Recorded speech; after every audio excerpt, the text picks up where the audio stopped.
tecnológicos, además de los cambios tecnológicos, tal vez lo más sustantivo son los cambios en los modelos mentales y tener esa visión global para entender por dónde ir. Bueno, te dejo, Silvia, que lo presentes a Daniel. Por supuesto. Bueno, en primer lugar, muchísimas gracias, Daniel Herrero, presidente de Toyota desde el año 2010, por acompañarnos en la cátedra, en realidad, Seminario Estrategia País del profesor Roberto Serra y María Eugenia Estensoro, que es un seminario que se propone, que parte de la pregunta si es posible en la Argentina construir un hub científico tecnológico. Y bueno, Toyota nos está enseñando que sí, y sobre todo tu gestión, Daniel.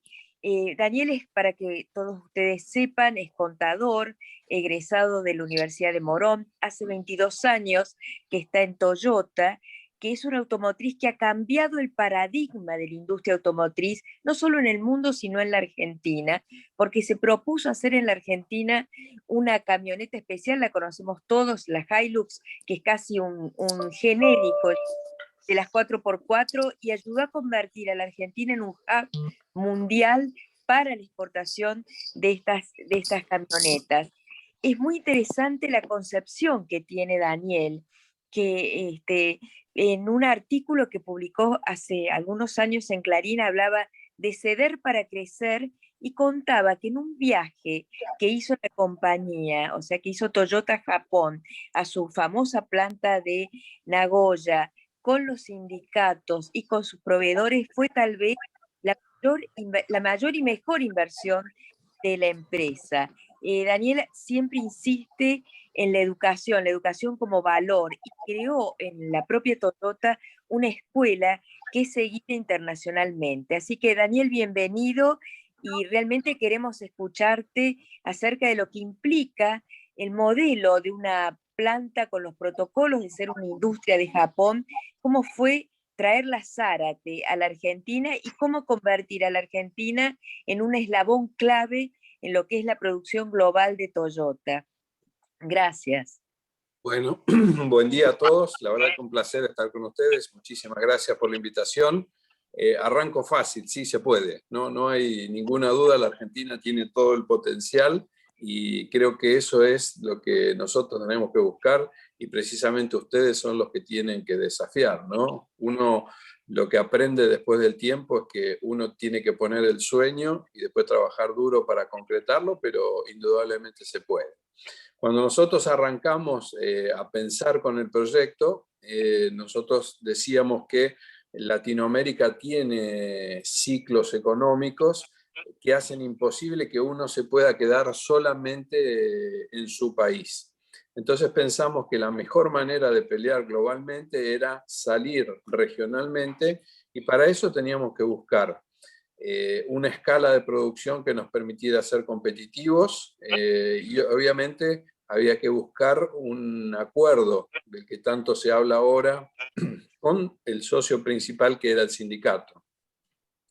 Y fue un cambio grande porque en realidad uno de los temas que primero pusimos sobre la mesa era hablar claramente, no tener secretos con el sindicato, y sí, claramente dentro de eso de no tener secretos, contarle claramente el proyecto, hacia dónde íbamos y la potencialidad que teníamos. En ese momento Toyota tenía alrededor de 2.000 personas y estaba fabricando 60.000 unidades. Este año nosotros esperamos batir récord de producción, la capacidad de la planta es 140.000, queremos hacer 145.000. Y hoy estamos cerca de las 6.700 personas empleadas de manera directa. Entonces creo que el gran tema es encarar el desafío y entender que uno tiene que seguir el proceso de innovación. ¿Y por qué decimos la educación? Porque los cambios que nosotros vamos a ver venir de acá hacia adelante, y en especial en la industria automotriz, con autos eléctricos conectados, autos que van a migrar a ser plataformas, ya no van a ser un vehículo en sí, sino una plataforma de servicios. Los trabajos van a cambiar y creo que nosotros tenemos que educarnos para ese proceso. Yo estoy convencido que la industria automotriz, que está migrando a ser una industria de servicio de movilidad, puede claramente radicarse en la Argentina, y Argentina tiene la capacidad para hacerlo. Entonces creo que hay que trabajar para eso, y si uno ve Latinoamérica, hoy solamente México, Brasil y Argentina están fabricando autos en escala, así que creo que hay que trabajar en empezar a radicar en Argentina las tecnologías que vienen hacia adelante. Sí. Daniel, no sé si me escuchás, ¿y cómo se hace en un país? Porque evidentemente ustedes comparan costos, calidades, etcétera, y Argentina tiene, bueno, por empezar, el precio final de los autos tiene un componente impositivo muy alto, hay ciclos económicos donde es difícil lograr una cierta, ya sabemos lo inestable que es la economía argentina. ¿Cómo hace una planta como Toyota para, bueno, justamente trascender esos obstáculos? Ahí tenemos nosotros claramente un competidor. Cuando digo nuestro competidor, no es ni Ford ni General Motors, nuestro competidor es la planta de Toyota en Tailandia. Entonces todos los que integramos parte de la familia Toyota sabemos cuál es el costo de Tailandia. Por ejemplo, a nivel sindical, hace 10 años, un poquito más de 10 años, arrancamos que el ajuste salarial nosotros lo hacemos con la inflación a trimestre vencido. Y una sola vez por año nos sentamos a discutir salario real. O sea que es el ideal para el sindicato, ¿correcto? Entonces dijimos, bueno, vos elegís el salario. Ahora, es el mejor salario, me tenés que dejar que yo tenga el mejor empleado. Nuestra planta trabaja con 2% de ausentismo y 95% de eficiencia. Eso hace una planta competitiva. De ahí en más, nosotros sabemos cuál es el costo de Tailandia. La ventaja que tenemos contra Tailandia es el flete que viene de Tailandia a Latinoamérica. Y hoy, con estas condiciones, con este tipo de cambio, una Hilux fabricada en Zárate es más competitiva en cualquier destino de Latinoamérica que una fabricada en Tailandia. Tenemos esquemas de reducción de costos y todos los que estamos adentro de la planta estamos buscando continuamente en qué podemos mejorar, en qué podemos innovar para poder seguir con esa competitividad que nos permite, además de producir, por ejemplo, nosotros hicimos en Argentina la Hilux de Gazoo Racing, diseñada por ingenieros de Japón, que hoy están andando por calles de Japón, por ingenieros de Argentina, andando en las calles de Japón o del mundo, ¿no? ¿Qué valor, nos podés contar un poco más? ¿Qué valor le pusieron esos ingenieros argentinos a la Hilux que anda en las calles de Japón? Sí, todos los desarrollos de suspensión, de frenos y de diseño de la camioneta se hicieron en Argentina, y el hecho fue un hecho exitoso porque ya tenemos no solo el diseño y la preparación de esta camioneta hasta el 2025, sino que también ya nos autorizaron para ser los diseñadores del Corolla de Gazoo Racing que fabrica Brasil, y además nos autorizaron a ser el único país que puede fabricar autos de carrera para el TCR, o sea que es una manera de desarrollar a través de la ingeniería de Japón y las competencias, negocios de exportación para la Argentina. Ah, muy interesante. Sí, María Eugenia. Sí, bueno, un placer, Daniel, tenerte acá. Y en lo que vos hablás, y ya me habían comentado, que Toyota es, no sé si me equivoco, la única automotriz en la Argentina que no reporta a Brasil, sino que reporta directamente a Japón. En el esquema de producción mundial de las automotrices, cada país tiene un rol, y la Argentina en este esquema quedó reportando a Brasil, y ustedes lograron, ¿no?, entrar en esta cadena mundial sin intermediarios. Se cortó. Eso es una gran ventaja. Eso fue algo que negociaste vos, un cambio que tiene que ver con este también. En realidad hay un esquema regional del cual yo soy director de digamos, de esa estructura regional. Sí reportamos a Japón.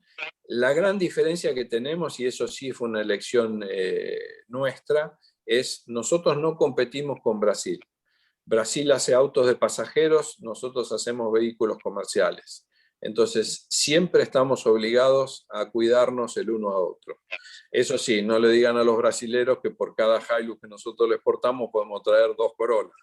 Pero bueno, bueno, pero esa no dependencia de Brasil, digamos, que es esa autonomía, es un tema interesante porque les permite innovar, tener esto que hablabas de la Gazoo Racing, ¿no? Sí, indudablemente que sí, y creo que también Japón tiene una confianza muy grande en Argentina, un respeto muy grande por todos los argentinos, es muy positiva acerca del futuro de la Argentina, y eso permite que uno también haga desarrollos hacia adelante, y el proceso o lo que fue Toyota en la Argentina ha sido exitoso, y eso permite que uno pueda seguir pensando en hacer locuras, ¿no? Sí. Hablando de hacer locuras, si entendí bien, desde el momento de cuando ustedes tenían 2.000 personas y producían 60.000 unidades, a hoy que tienen 6.700 personas y producen 145.000 unidades, eso fue del 2010 a ahora. Sí. Son justo los años en que la Argentina ha estado en recesión. O sea que realmente parece una locura, un sueño y una locura, y justo habíamos estado hablando con los alumnos que empresarios o emprendedores como vos es como se plantean desafíos, parece que el contexto no importa tanto y trabajan, hacen apuestas fuertes y trabajan duro para conseguirlas. No parece razonable, ¿no? En la Argentina, 10 años de recesión, que ustedes hayan tenido semejante crecimiento. ¿Cuáles son las claves de esa apuesta? Bueno, ahí yo creo que si uno tiene que definir, creo que es comunicación, confianza y un trabajo duro. Hay un ejemplo claro y que es bastante difícil de creer para la Argentina. Cuando nosotros estábamos con la inversión para Argentina de $1.000 millones, viajamos a Japón con Piñanelli, el número 1 del sindicato, ¿sí? Y después, si quieren, les contamos alguna divertida del viaje. Sí, cuenten, porque sí, es famoso ese viaje. Así Bueno, que tenerte acá, que nos lo cuentes en forma directa, porque creo que fue arrancamos clave, ¿no? Arrancamos con la divertida, la primera sindicato de Japón con los delegados del sindicato Argentina, traductor independiente para que yo no tuviera ningún tipo de influencia en preguntas ni respuestas. Y la primera pregunta del delegado argentino le dijo: ¿y ustedes qué hacen durante el día? El delegado japonés lo miró y dice: trabajamos, ¿qué vamos a hacer? Ese fue el primer choque. Pero es lo que digo de la comunicación, ¿no? Después también tuvimos, por ejemplo, alguien del sindicato llegó al aeropuerto y dijo: uy, qué limpio está, qué bien que limpia la compañía de limpieza del aeropuerto. Y salió del aeropuerto de Nagoya y la calle estaba limpia. Dijo: la compañía de limpieza limpia el aeropuerto más la calle. Cuando llegó al centro de Nagoya, dijo: ahora entiendo por qué ustedes protestan cuando los chicos tiran los papelitos del alfajor al piso. Pero ese pequeño detalle hizo que hoy la planta tiene una generación de autolimpieza. Pero el final de la historia era una inversión de $1.000 millones, estamos hablando de una época difícil de la Argentina, de recesión, y llegamos a ver al que en ese momento era el vicepresidente de Toyota Japón. Y estábamos solamente, en ese momento no había nadie, digamos, el gobierno no era, es decir, no estaba en una situación de tanta bonanza como para poder apoyar, así que estábamos solamente Piñanelli y yo con el número 2 de Japón. Y en un momento, en la duda, en la batalla, el señor pregunta: ¿y quién se va a hacer responsable si yo pongo los $1.000 millones? Levantamos la mano, Piñanelli y yo. Y al tipo lo sorprendió, y cortó ahí la discusión, dijo: ok, listo, terminó ahí, el proyecto se aprobó. Y después, hablando con él lo que decía era que era muy difícil que un proyecto fracasara si estaban todos juntos en el mismo plato. Y creo que eso es un poco cuando uno dice ceder para crecer, uno tiene que entender hacia dónde va y armar un equipo fuerte, ¿no? En el libro de Sun Tzu del arte de la guerra dice que un equipo fuerte, aunque el general sea más o menos, siempre va a ganar las batallas, ¿no? Y creo que este es el ejemplo que uno tiene que ir para adelante. Hay parámetros que cambiamos. Por ejemplo, hoy en la planta la ergonomía la define el sindicato, así que no nos peleamos más. Ahora, ritmos de trabajo, productividad o procesos lo definimos nosotros. O un ejemplo más, digamos, difícil de encontrar en la Argentina. El médico de la planta que decide si es valedera la ausencia o no, es de la empresa, no del sindicato. ¿Y cómo este viaje, que parece que fue un viaje bisagra, ¿no? ¿Cómo se te ocurrió o se les ocurrió viajar con Piñanelli y con los sindicalistas?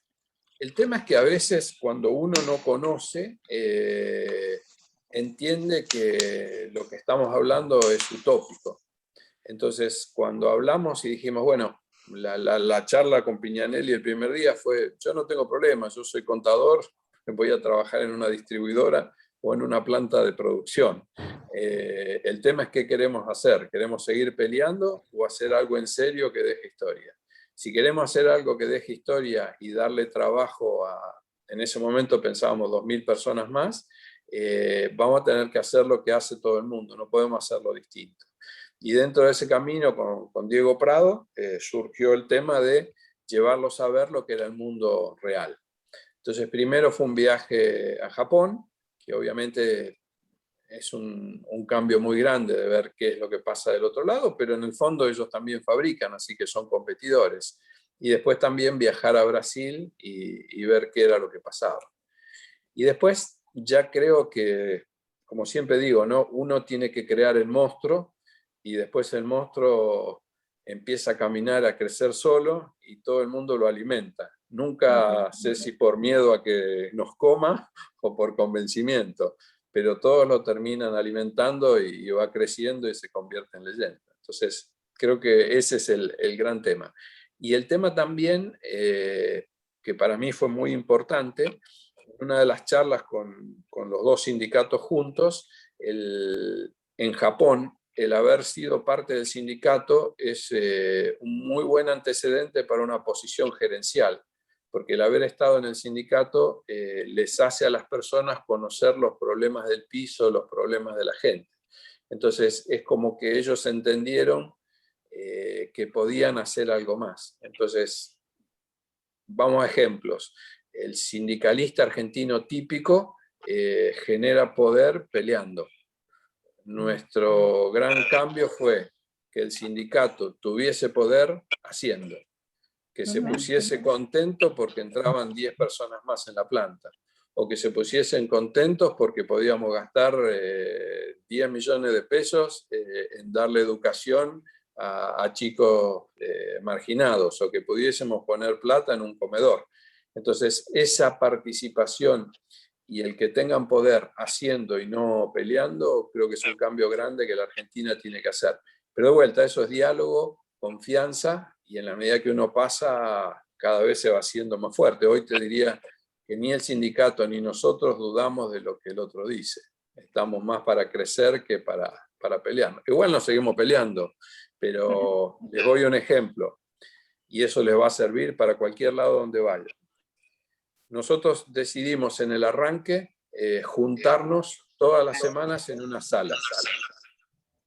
¿Cuál era la ventaja? En la sala nos peleábamos, cerrábamos la puerta, nos íbamos, pero a los 2 minutos con un llamado por teléfono nos volvíamos a juntar. La pelea en el piso de la planta, una vez que arrancó, hasta que vuelve a la condición normal, no tarda menos de 15 días. Y por otro lado, cuando uno pone la cara y dialoga, es muy difícil que no termines buscando una solución. Y eso es claro, ¿no? Las peleas siempre tienen que ser profesionales, nunca personales. Muy Daniel, te quería, realmente interesantísimo. Quería hacerte 2 preguntas, tal vez de detalle. Vos comentaste que el médico de la empresa es el médico que pone Toyota, el que define el ausentismo, y no el sindicato. ¿Por qué? En el resto de las automotrices ¿Es una decisión del sindicato quien está ausente? Digo, para entender cómo es el poder sindical. El tema es, en la mayoría de los casos, el médico del sindicato es el que define finalmente si está enfermo o no. Acá en una relación de confianza, el sindicato cree 100% en lo que dice el médico de la planta. De la misma manera que en el tema ergonomía, si el sindicato viene y dice esta herramienta hay que cambiarla de neumática a eléctrica porque ergonómicamente es mejor, nosotros respetamos ese parámetro. Entonces, lográs una gestión compartida. Daniel, no es fácil, no es fácil, sí, no son flores. Claro. De las cosas que hablaste, hay dos palabras que me parece que están detrás para este cambio y estos logros de tu gestión. Uno, el viaje ese tenía, me imagino, como mostrarle a los trabajadores la importancia de la competitividad y de ser una empresa competitiva globalmente, no solamente regionalmente, ¿no? Esa era como una meta de pensar en grande y llevaste de viaje para abrirles la cabeza. Que son dos palabras, casi mala palabra en gran parte de la Argentina, ¿no? De hablar de competitividad o globalización es como el cuco y el que no podemos. ¿Te parece que eso se podría como abrir ese diálogo para el resto de los sectores, las industrias? Para mí, sin ninguna duda, sin ninguna duda. Es más, yo pongo un ejemplo, y esto es real, actual, para que vean que sirve este esquema de diálogo y consenso, que la Argentina siempre que dialogó y buscó los consensos le fue bien. Cuando arrancamos el fin del año pasado con el tema de los derechos de exportación para el año 21, el Ministerio de Economía dijo, no, tengo que seguir cobrando los derechos de exportación, y ahí había varios proyectos de compañías en marcha para este año para la Argentina, que indudablemente con derechos de exportación en la Argentina de hoy, ninguno convence a una casa matriz a poner plata para invertir. Entonces hablamos, dialogamos con ministro de Industria, ministro de Economía, y se planteó el esquema de lo que son la teoría del incremental. Lo que dijimos es, bueno, ok, los derechos de exportación hasta el mismo volumen de lo que exportamos en el 2020 tributan derechos. Todo lo que exportemos por encima de lo que se hizo en el 2020 no tributan derechos. Vamos a encontrar la Argentina este año exportando casi 40% más que el año pasado. Entonces, el diálogo, la confianza y el consenso siempre genera resultados. Exacto. Convengamos que nadie de TASA es extraterrestre, somos todos argentinos, con el único deseo de vivir acá, crecer. Tampoco somos de un convento, ganamos plata y hacemos las cosas para seguir creciendo y estar bien, ¿no? Claro. ¿Cómo se preparan? Que mencionaste el tema al inicio de la conversación. ¿Cómo se están preparando para esta migración hacia autos eléctricos, a hidrógeno, sin conductor? Tanto Toyota como la industria argentina, ¿no parece ser ese un tema que está en el debate hoy, en la agenda? No, al contrario, yo creo que está. El gran tema que vas a tener es que Latinoamérica quizás venga más tarde en ese proceso de evolución, derivados de sus infraestructuras, pero no es un proceso que esté ajeno a cualquiera de nosotros. Por ejemplo, en el caso de electrificación, el triángulo mágico del litio está en Chile, Bolivia y Argentina. Ahora bien, del litio que se saca de ese triángulo, Latinoamérica no llega a consumir el 1%. Entonces es muy difícil que tengamos una fábrica de baterías mañana a la mañana, cuando en realidad el 100% o el 99% de esas baterías se consumen en Asia. Entonces, ahí todos estamos trabajando para empezar el proceso de la electrificación y empezar a generar los consumos y las escalas que nos permitan radicar la industria en Argentina. Vas a tener países, por ejemplo Costa Rica, distancias muy cortas, energía renovable, importador 100% de autos, y probablemente Costa Rica cambie 100% eléctrico muy rápido. Ahora, si vos ves un país como Brasil, con una matriz energética térmica mixta, ¿sí?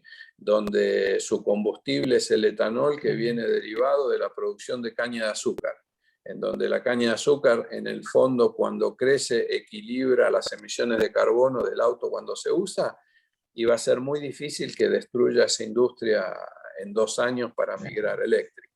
Entonces creo que va a ser distinto el avance.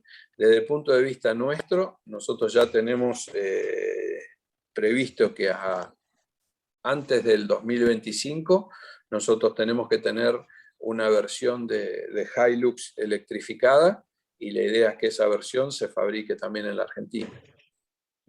La idea cuando dicen Japón o ustedes Argentina, porque Tailandia la va a hacer, ¿o no? Si Sí, Tailandia la va a hacer también, y nos seguiremos oliendo como los perros peleando, pero estén tranquilos que vamos a hacerla también acá en Argentina, y buscar también otras alternativas. De hecho, ya estamos pensando, probablemente en el corto plazo, podamos traer un vehículo de hidrógeno a la Argentina para hacer las primeras experiencias. Yo creo que hay que estar atento y no perder ese ritmo. Pues si uno pierde el ritmo de la tecnología, después vas a terminar siendo un mero importador. Entonces hoy tenemos que empezar a desarrollar, yo siempre hago un ejemplo, un paragolpe de una Hilux vale $80, su estéreo vale $500, un sistema de seguridad vale $800, una computadora de conexión vale 600, 700.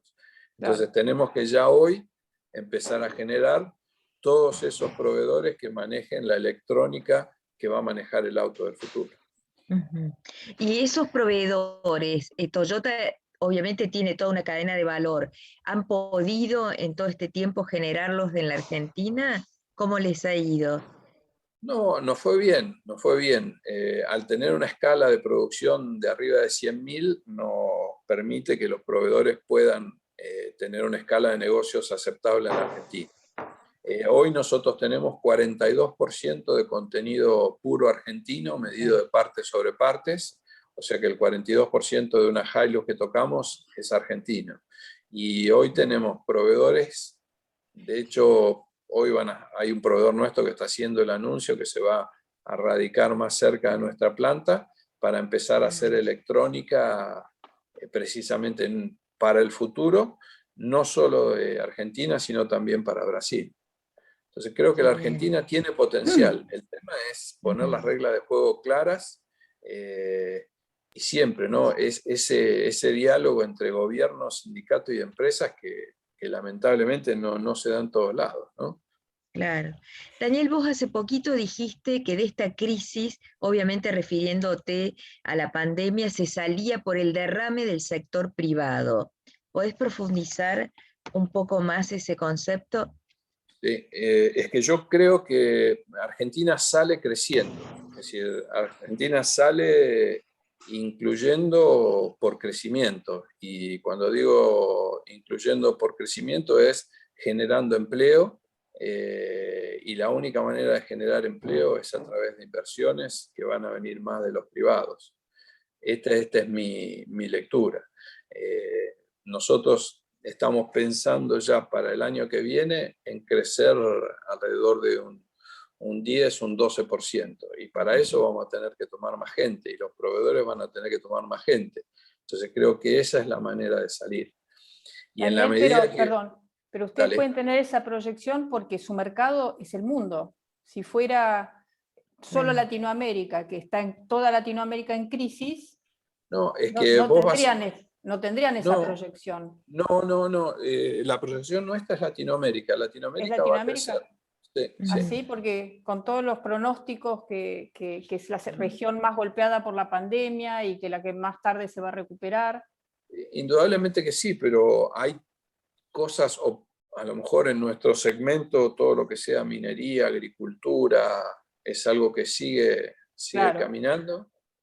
Que está creciendo, sí. Y creo que hay que buscar esos nichos. Y a su vez, educarnos para el futuro, ¿no? Después lo que decías de Costa Rica, justamente Costa Rica ya hace 2 o 3 años anunció que todo el transporte público iba a ser eléctrico, ¿no? Sí. Y yo me he preguntado por qué la Argentina no toma esa decisión, porque eso le da una señal a la industria, ¿no? de colectivos, y después podría hasta exportar a Uruguay o a Chile, ¿no? ¿Por qué no se toman esas medidas, esas apuestas fuertes, en vez de quedarte, bueno, el desarrollo va a venir 10 años o 20 más tarde?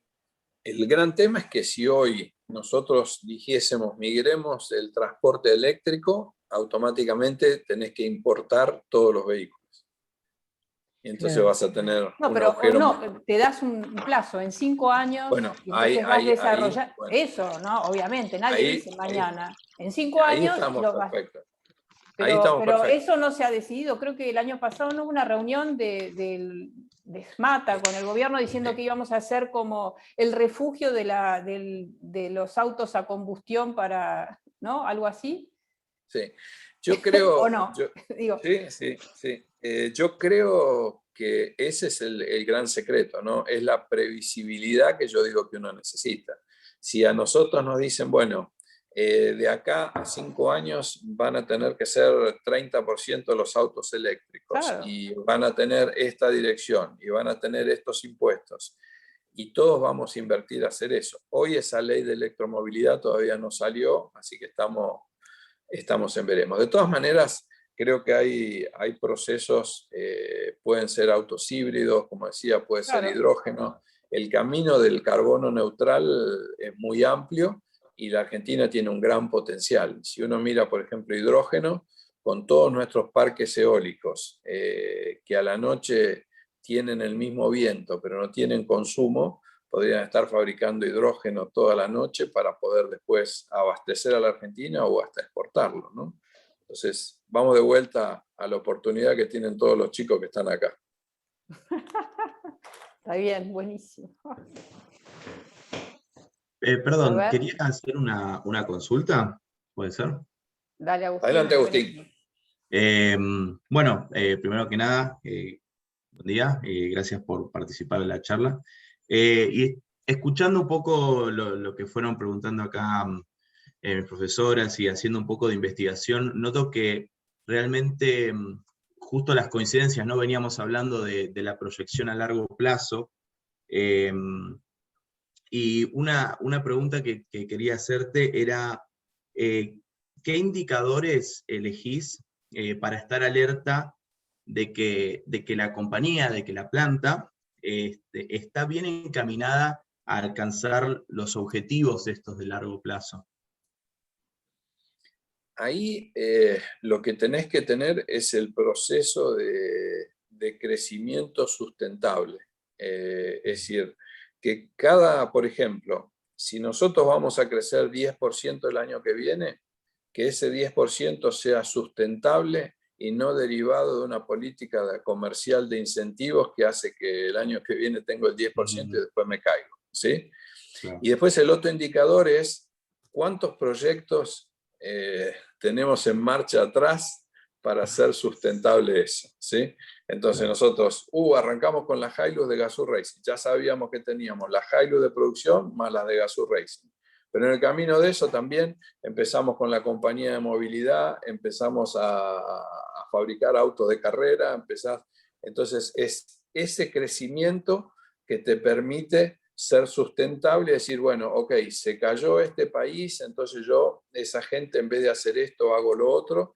Entonces, que el crecimiento sea sustentable en el tiempo y no sea producto de apuesto, ¿viste?, a mañana y después pasado veo, ¿no? Piensen que Toyota, desde que está en la Argentina, nunca suspendió ni despidió gente por causas económicas. Entonces, ese compromiso que también habla a las claras a la hora de tener confianza con el sindicato, la única manera de mantenerlo es creando más monstruitos todos los años. Claro. Perfecto. Bueno, muchas gracias. Parece que un poco la diversificación de los proyectos ayuda a mantener la estabilidad dentro de la compañía. Sí, y hay algo también que yo veo, y esto por ahí como consejo, ¿no? Yo digo, a la gente no le gusta ser dirigida, le gusta ser administrada. Y todos nos gusta ser parte de un equipo con un proyecto. Si yo te dijera, y por eso hago el chiste de Tailandia, ¿no? Pero mitad en chiste, mitad en serio, es como que es nuestro enemigo, desde el chico que limpia hasta todo el directorio.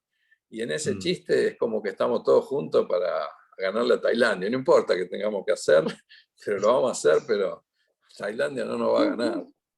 Y esa, viste, leyenda es la que te pone, viste, a todos con la misma camiseta y en la misma dirección. Entonces, cuando vos sacás un proyecto nuevo y lo compartís con todos, decís, uy, queremos hacer una camioneta que esté andando por las calles de Japón. Y a todo el equipo de Toyota le pone orgulloso cada vez que ve la foto de esa camioneta andando en Japón.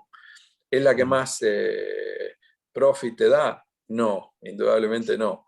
Pero te pone en el candelero de ser una empresa top que vende autos en Japón. Claro. Y bueno, ¿Una ¿alguien más? pregunta? Sí, muy bien. Yo, Daniel, buen día. ¿Qué Bueno, tal, a ver. Daniel? Buen día, ¿cómo va? Gracias antes que nada por un gusto tenerte acá, un honor. Mi pregunta es, ¿cómo es el trabajo de Toyota con un proveedor estratégico como lo es YPF?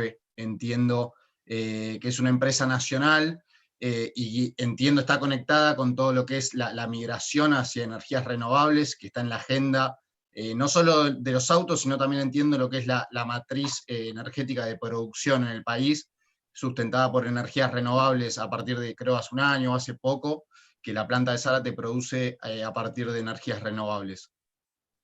Bueno, ahí hay dos temas para ver de la relación con YPF. Punto uno, nosotros tenemos el compromiso que en el 2050 no tenemos que dejar huella de carbono desde la fabricación del auto, su uso y su disposición final. Entonces, en el término de energía, nosotros necesitábamos rápidamente cambiar a una energía renovable. Habíamos empezado a probar con paneles solares en una parte de nuestra planta y después YPF viene con su proyecto de Manantiales Ver, el parque eólico que podía, o los teros, y que con eso podía abastecer el 100% de nuestra energía renovable. Obviamente, de vuelta, ¿no? La relación de confianza y previsibilidad. Nosotros firmamos un contrato de 10 años de la provisión de nuestra planta con YPF Luz, y eso nos hace socios, con lo cual nuestra planta ya trabaja con energía 100% renovable. La relación era buena. YPF no era un lubricante aprobado ni un combustible aprobado por Toyota en ninguna parte del mundo. Nosotros usábamos Exxon. Exxon en ese momento estaba decidiendo irse de la Argentina y nos mandaba todos los lubricantes de Brasil. Entonces, para reforzar ese socio estratégico de largo plazo, teníamos firmado un contrato de 10 años, empezamos a trabajar en todos los lubricantes y combustibles desde el lado de YPF. Conseguimos la aprobación de Japón, era algo bastante exótico, pero lo conseguimos, y entonces ahí de vuelta afianzamos una relación en donde ya tenés largo plazo previsto de los dos lados, y eso te permite desarrollos nuevos, como puede ser la generación de hidrógeno para nuestros autos a futuro. Y cuando lo haces socio al proveedor, de vuelta, estás en todos lados juntos, desde la imagen en el auto de carrera, desde la luz en la planta, el gas que usamos, los combustibles. Entonces terminás haciendo esas alianzas estratégicas que te permiten crecer con confianza en el tiempo.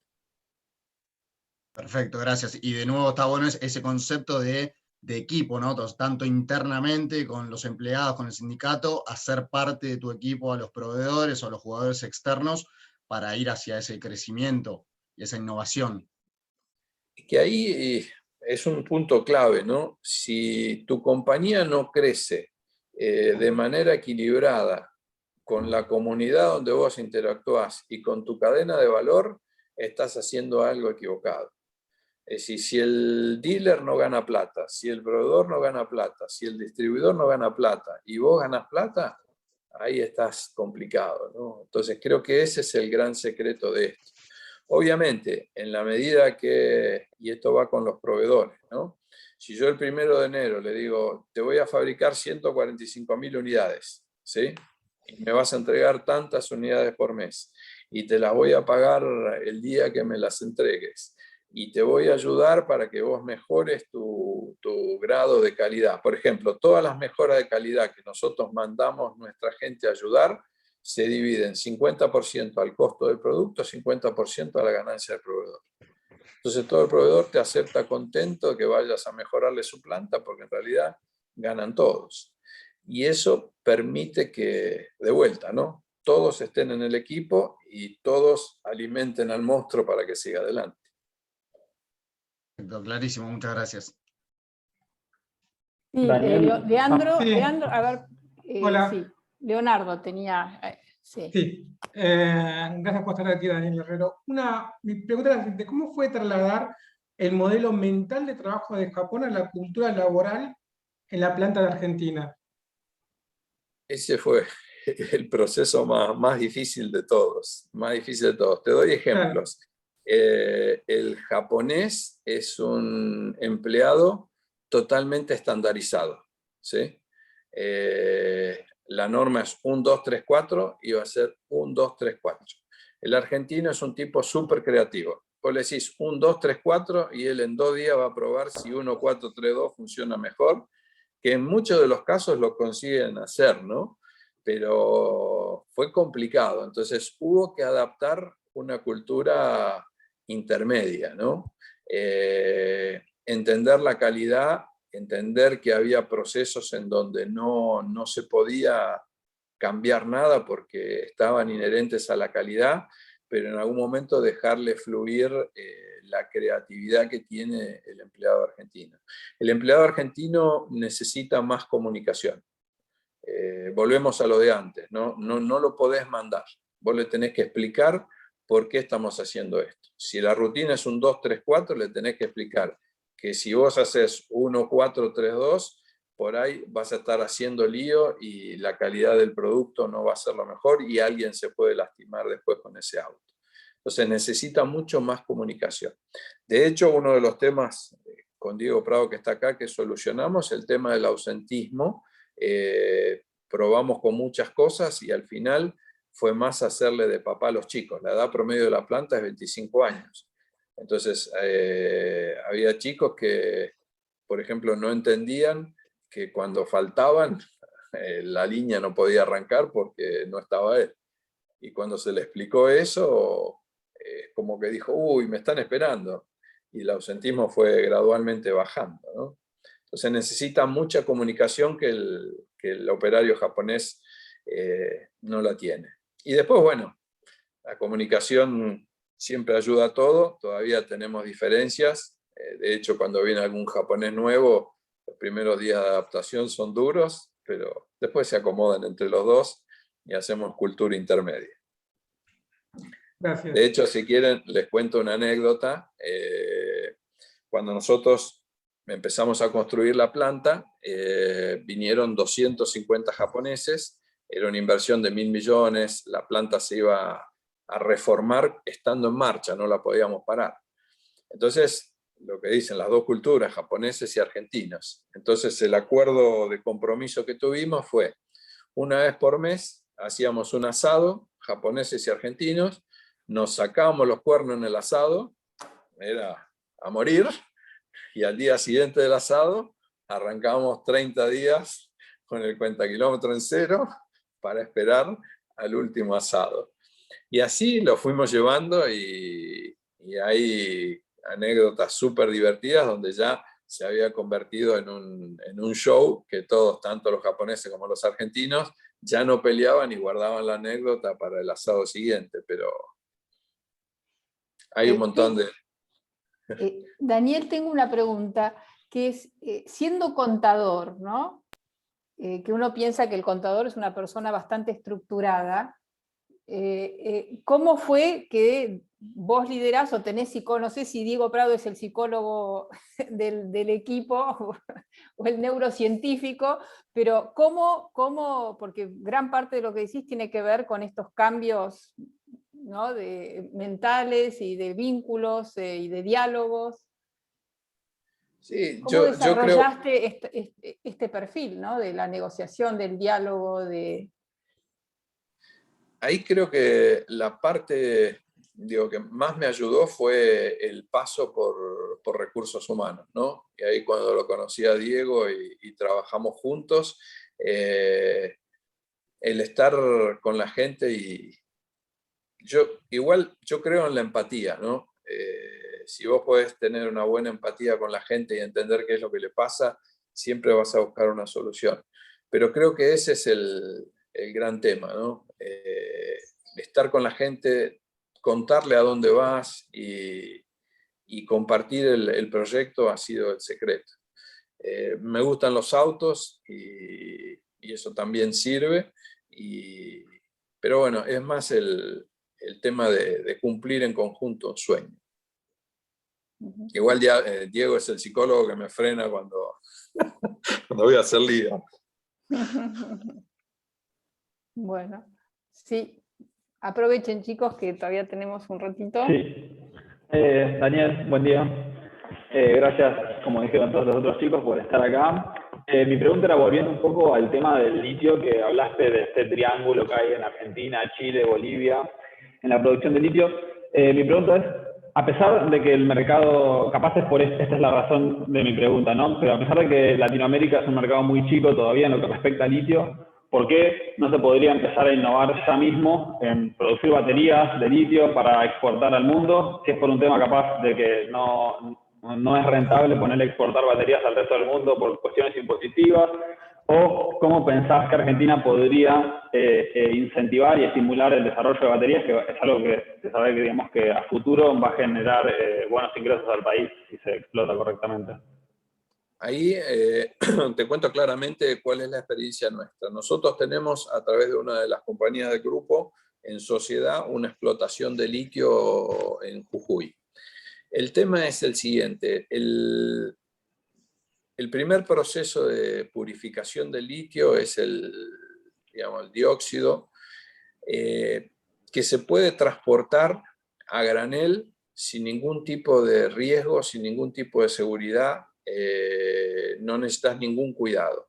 Va a granel, es un proceso de purificación, no tiene que tener ninguna impureza de hierro en material para hacer la batería, o sea que ese proceso se hace en Argentina, lo pones en un barco y sale para las fábricas de batería que están en Asia, China, en Japón.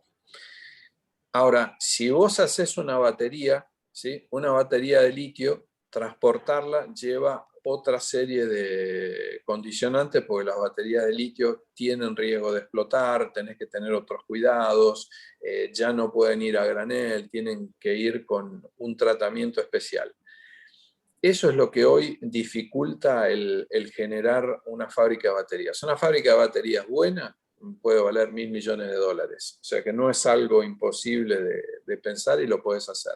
El problema es que hasta que no tengas una escala de consumo acá, es muy difícil que radiques una fábrica de baterías. No tendría, es decir, no sería, digamos, tan competitiva comparada con una fábrica que está radicada en Asia, en donde recibe su material.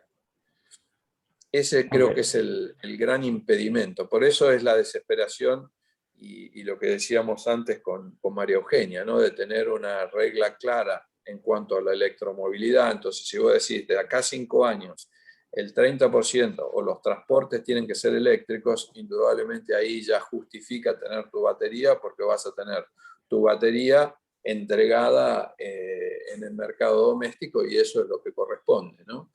Claro, Pero, ahí ya una vez que tenés eso, podés escalarlo e incluso ya podés, con eso, con lo que te sobra, empezar a, digamos, proyectar otro tipo de proyectos. Es un poco lo que dijo China, ¿no? China dijo, hacé primero las rutas, los autos van a venir solos. Claro, perfecto. Es decir, fabricar los autos eléctricos. Cuando fabriques los autos eléctricos, las baterías te van a venir a fabricar solas porque la demanda la tenés. Es un poco lo que pasa con Hilux. Con 140.000 unidades que hacemos por año, justifica que el proveedor se instale cerca de Zárate a hacerme toda la electrónica de los tableros, porque sabe que mínimamente con Toyota solo va a vender 140.000 unidades.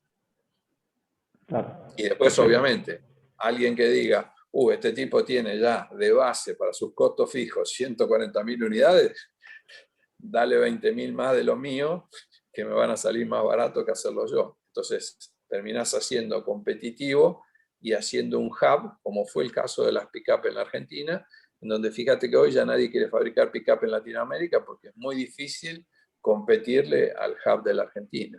Entonces creo que eso es lo que tenemos que buscar para toda la Argentina, ¿no? Como fue la industria del conocimiento, como puede ser las baterías de litio en el futuro. Hacer algo, especializarnos, hacerlo bien y con una visión de largo plazo y sustentabilidad. Sí, Daniel, ya que esto que vos decís, bueno, que parece simple, pero es la piedra en el zapato que no logramos hacer a una escala, porque tenemos el gran ejemplo de tantos emprendedores o empresarios y científicos como vos, pero no tenemos las políticas públicas que realmente impulsen esto para hacer un hub global de algo, ¿no? Tenemos casos sobresalientes, pero no se arma eso. ¿Qué diálogo, por ejemplo, en esto de la migración a las nuevas, a la movilidad de otro tipo, y esta ley que yo no la conocía, ¿qué es lo que en qué estado está ese diálogo? ¿Hay un diálogo, una visión de futuro? Porque más allá de ustedes como empresa, de la Cámara, del sindicato, del gobierno. Ahí el entendimiento. ¿Qué es lo que está frenando o no hace que esto avance? Hay todavía en el gobierno alguna serie de discusiones, y a veces yo digo, ¿no? Por atender lo urgente uno se olvida de lo importante, ¿no? Entonces en esa ley hay una serie de cuestionamientos acerca de la carga impositiva, las exenciones que pueda tener una inversión en términos de electromovilidad, y es lo que se está discutiendo. Desde el punto de vista de lo que nosotros pensamos con el sindicato, es que si nosotros no proponemos de manera fuerte esa transición a las nuevas movilidades del futuro, la industria automotriz corre el riesgo de desaparecer. Entonces, ese es el gran desafío que nosotros tenemos por delante. Tenemos que capacitar a nuestra gente, porque va a ser distinto el auto del futuro, y no tenemos que perder el tren de esas tecnologías. Y con agravantes fuertes, ¿no? Porque si uno, y ustedes lo ven, ¿no? Cuando uno mira, decía, los autos son Ford, Chevrolet, Honda, Toyota. Los autos del futuro pueden ser Google, pueden ser Microsoft, puede ser cualquiera, ¿no? Entonces, ese es el gran desafío que nosotros tenemos por delante. Hagamos un ejemplo simple, ¿no? Nuestros autos de la compañía Quinto, de nuestra compañía de movilidad, están conectados, ¿sí? Como son nuestros, ahí no hay tema de privacidad, están conectados. Con lo cual nosotros sabemos dónde acelera, dónde frena antes de la esquina. Esto sirve para darle un scoring de seguro. Pero también sabemos en qué supermercado estaciona los viernes a comprar. Sabemos a qué restaurante va cuando no estaba la pandemia, ¿sí? Entonces, si en esa plataforma nosotros podemos decir, vos vas a Carrefour, pero fíjate que en Jumbo tenés la oferta de 10% de lo que vos compraste. Yo voy a estar influyendo en la compra del supermercado. Pero también tenemos que pensar que la plataforma del supermercado, que de hecho sabemos hoy que en cualquier shopping está el rastreo de nuestros teléfonos celulares que emiten esa señal buscando Wi-Fi para saber en qué parámetro, en qué negocios estuvimos, o saber si es hombre o mujer de acuerdo a qué baño entró. El del supermercado puede decir, ¿por qué viniste en un Toyota? Hubiese venido en un Honda, que es más barato. Entonces, ese mundo es el que se viene y en el cual nosotros tenemos que estar preparados para seguir esas tendencias. Por eso necesitas educación y necesitas capacitación en la Argentina para hacerlo. ¿Que se puede hacer? Sí, indudablemente. Por ejemplo, la plataforma de nuestra compañía de movilidad que arrancamos en Argentina, se la vendimos a toda Latinoamérica, y de hecho el call center de las compañías de movilidad de habla hispana de la región lo manejamos de Argentina. Entonces, creo que es totalmente posible, pero uno tiene que estar preparado a desafiar esos cambios y estar en línea con esos cambios. O sea que las políticas públicas son fundamentales para que no sean solamente iniciativas individuales, pero, ¿no? Tenés que tener un horizonte. Claro, la previsibilidad para poder hacer algo, ¿viste?, en el largo plazo. Nadie va a invertir $1.000 millones en una fábrica de baterías de litio si no tiene claro que la Argentina va a usar vehículos eléctricos y que exportar baterías de litio no va a tener el 35% de derecho de exportación. Ok. Buenísimo. Bueno, no sé, Roberto. Yo tenía una pregunta por ahí. Sí, sí, sí. Hola Daniel, un gusto. Bueno, en esto que estabas diciendo de los proyectos sustentables, ¿pensás que es más difícil por las regulaciones, por menos consumo, o una mezcla de ambos que genera mayores costos? Y esto que estabas diciendo, como que no hay un incentivo de estos proyectos en el gobierno, sino que los emprendedores y las empresas son los que tratan de forzar el cambio. No sé si te parece una cosa así, o ves que el gobierno, las políticas y genera leyes, genera como un fomento a este desarrollo, o ¿cómo lo ves? Yo honestamente lo veo que hoy estamos más dependiendo de las iniciativas de los privados que políticas de gobierno que impulsen a hacer eso. De hecho, el ejemplo que di antes de los derechos de exportación, no fue el Estado que dijo, no te voy a cobrar derecho de exportación porque quiero que exportes 40 más. Fue el privado que le dijo, espera, si no me cobras derecho de exportación, te prometo que te exporto 40% más. Entonces, creo que nos falta, obviamente, ¿no?, la pandemia, la situación, el gobierno, es lo que digo, ¿no? Estás atendiendo lo urgente y te olvidas de lo importante que es el largo plazo, ¿no?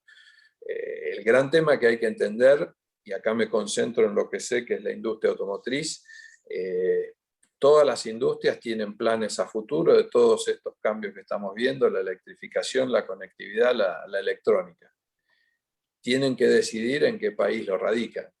Entonces ahí es donde el gobierno te tiene que ayudar un poquito para darte algún, ¿viste?, paraguas de previsibilidad o de incentivo para que vos pelees para que la inversión venga acá a la Argentina. Igual yo soy optimista, no más allá de las ondas de Elliot que dicen que es la última crisis de la Argentina y ahora vamos para adelante. Yo creo que tenemos potencial y creo que lo tenemos que hacer los argentinos, ¿no? Ese es el gran tema que les digo a todos ustedes, lo mismo que le digo a mi hija, ¿no? El que se va es el que no tiene la fuerza para cambiar, y yo creo que esto se puede cambiar y hacer mejor. Así que confío en ustedes.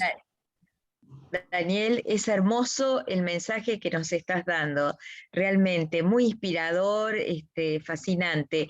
Le vamos a pedir, sabemos que te tenés que ir, le vamos a pedir al profesor Roberto Serra, que seguramente quiere decirte algo, y realmente nos has dejado muy inspirados y con fuerzas renovadas seguramente. Profesor Roberto. Bueno, Daniel, te queríamos agradecer mucho, la verdad que fue muy, muy interesante y muy importante para todos. Nosotros desde nuestra facultad y nuestra universidad estamos trabajando fuerte en la carrera de administración, que es administración, no administración de empresas, de trabajar con los chicos. Esto ya lo venimos haciendo en 3 cuatrimestres, el tercero de Estrategia País, que es algo que el país no tiene desde hace mucho tiempo.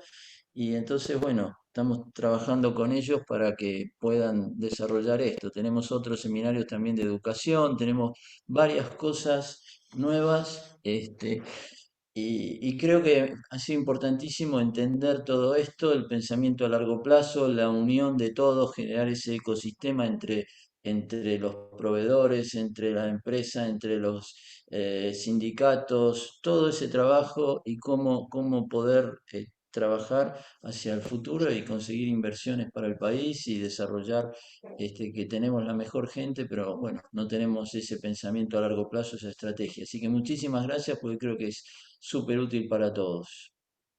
Bueno, Sí, muchísimas muchas gracias a todos ustedes y bueno, que arreglemos con Diego cuando pase esto, que puedan venir a ver la planta y ver que es real lo que hablamos. Qué Buenísimo. bueno, Muchas buenísimo. gracias, vamos a ir.